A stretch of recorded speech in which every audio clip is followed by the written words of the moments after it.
पहले अखबार छपकर बिकते थे और अब अखबार बिककर छपते हैं। बड़ा दुर्भाग्य है इस देश का। आपने देखा होगा, हमने ट्विटर पे एक कैंपेन चलाया और लगातार 7 दिन तक इस देश का युवा विद्यार्थी चिल्लाता रहा। जगह जगह आपने देखा होगा कि लोगों ने ऑफलाइन प्रोटेस्ट भी किए और काफी सारे लोगों को प्रयागराज में जेल तक कर दी गई। मतलब कि आज अगर आप अपना हक मांग रहे हो तो आपको जेल में डाल दिया जा रहा है। आपको याद होगा, अटल बिहारी वाजपेयी जी ने एक बात कही थी कि जहां विरोध और विरोधियों को गद्दार मानने का भाव है, वहां लोकतंत्र समाप्त होता है और तानाशाही का उदय होता है। ये मैं नहीं, ये माननीय अटल बिहारी वाजपेयी जी का कहना था। लेकिन इसके बाद भी मैं आपको बता दूं कि हम हिम्मत नहीं हारने वाले हैं। हम ऑफलाइन प्रोटेस्ट भी कर सकते हैं, बट अभी वो हमारी प्लानिंग में इसलिए नहीं एग्जीक्यूट हो पा रहा क्योंकि आप जानते होंगे कि अभी कोरोना चल रहा है और सरकार के पास एक बहुत बड़ी सॉलिड वजह है कोरोना की। अभी सरकार ने 5 राज्यों से आने वाले लोगों पर भी कोविड रिपोर्ट का जिम्मेदारी दे दी कि बिना कोविड रिपोर्ट के आप दिल्ली में प्रवेश नहीं कर सकते। कि अगर ये बात हम लगातार 2 या 3 महीनों तक उठाते हैं और लगातार हम ऑनलाइन कैंपेनिंग करते हैं, उसके बाद भी सरकार अगर जवाब नहीं देती है तो हम ऑफलाइन प्रोटेस्ट भी करेंगे। लेकिन आपको ये नहीं सोचना है कि हम हार गए। जैसे महात्मा गांधी जी ने कहा था ना कि पहले वो आप पर ध्यान नहीं देंगे, फिर वो आप पर हंसेंगे, फिर वो आपसे लड़ेंगे और तब आप जीत जाएंगे।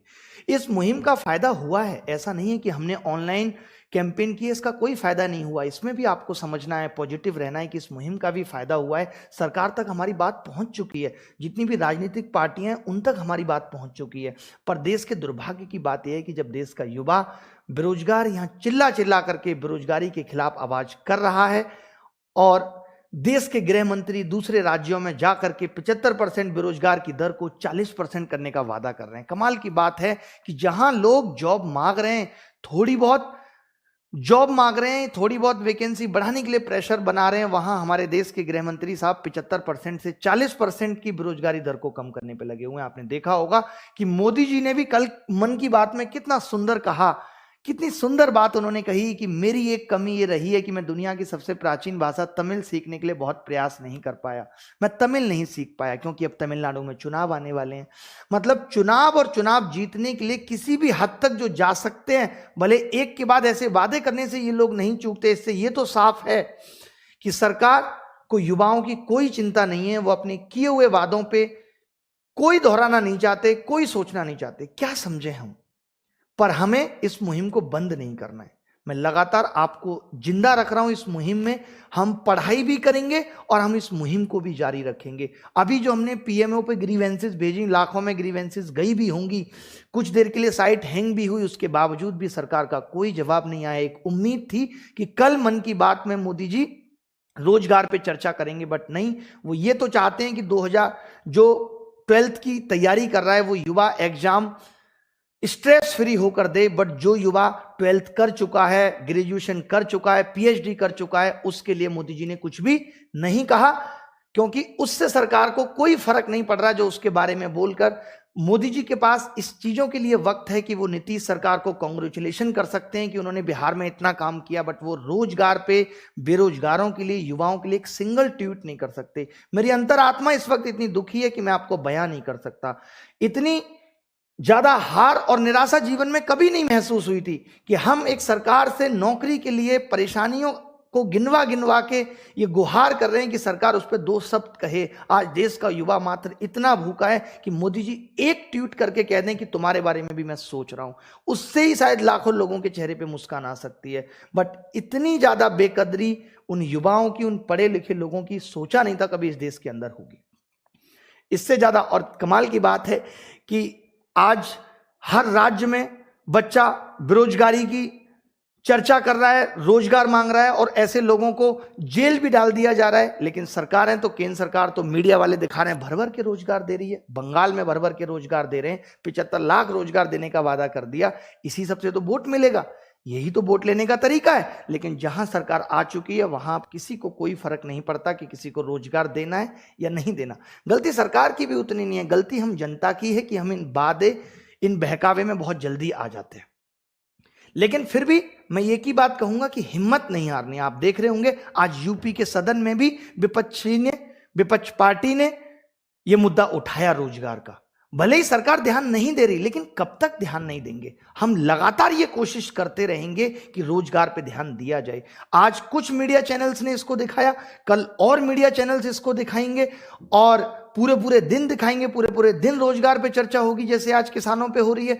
तो वो दिन भी दूर नहीं है जब रोजगार पे बात होगी। मैं तो ये कह रहा हूं कि अगर सरकार के लिए रोजगार उतना मायने नहीं रखता, हम ये मान रहे हैं कि आज मोदी जी ने ये कह दिया कि देश बाबुओं के हाथ में नहीं देना या उन्हें रोजगार नहीं देना, तो एक बात समझ में नहीं आती कि अब जिन राज्यों में चुनाव है उन राज्यों में रोजगार देने की बात क्यों कही जा रही है? अगर रोजगार मायने नहीं रखता तो आप मत कहिए, आप कहिए कि रोजगार हम नहीं देंगे आपको, इसके बाद अगर वोट देने हैं तो दीजिए, मत दीजिए। बहुत दुख की बात है। लेकिन इन सब चीजों के बीच में एक बात तो ये कि जो हमने पीएमओ पे ग्रीवेंसेस भेजी थी उन सब का भी जवाब अभी कुछ नहीं आया है। हम परसों यानी कि वेडनेसडे को सुबह 11 बजे फिर एक ट्विटर कैंपेन चला रहे हैं जिसमें हम मांगेंगे मोदी जवाब दो, हमें जवाब चाहिए कि आप जवाब क्यों नहीं दे रहे, कब तक नहीं देंगे। मैं हमेशा कहता हूं ना कि कब तक नहीं देंगे, हम उन सब हदों को पार करेंगे जब तक कि सरकार जवाब नहीं देगी।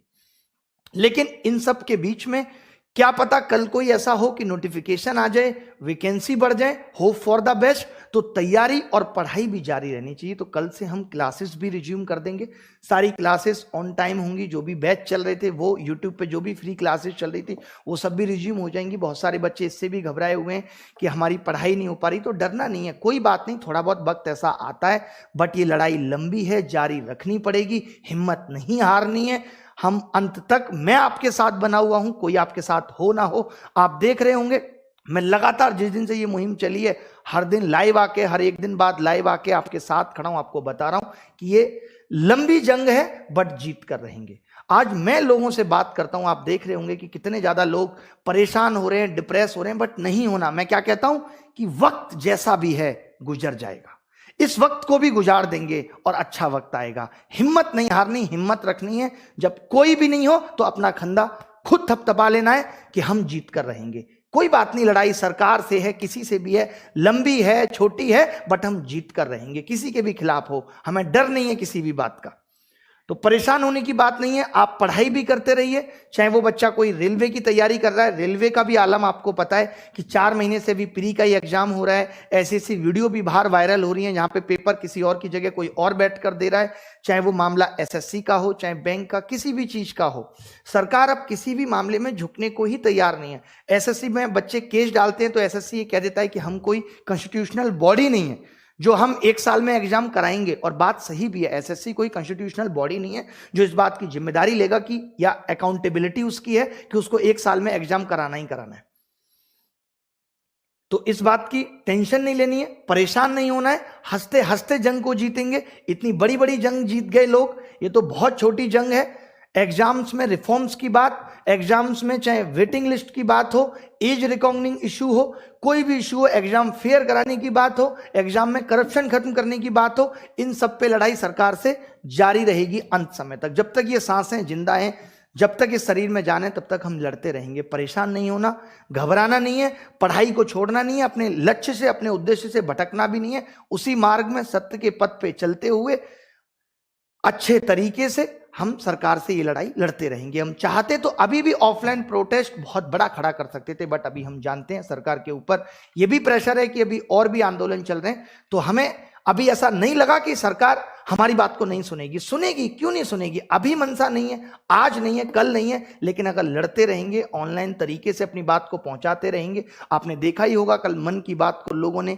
स्पेशली जा जाके डिसलाइक किया है। ऐसी कोई मन की बात नहीं है किसी भी चैनल पे लोगों को अपने लाइक डिसलाइक छुपाने पड़े। इससे ज्यादा शर्म की बात मीडिया चैनल वालों के लिए हो भी नहीं सकती। एक मीडिया चैनल जो आप जानते हैं पूछता है भारत वालों को अपने लाइक डिसलाइक छुपाने पड़े, जबकि मीडिया का काम था सच दिखाना।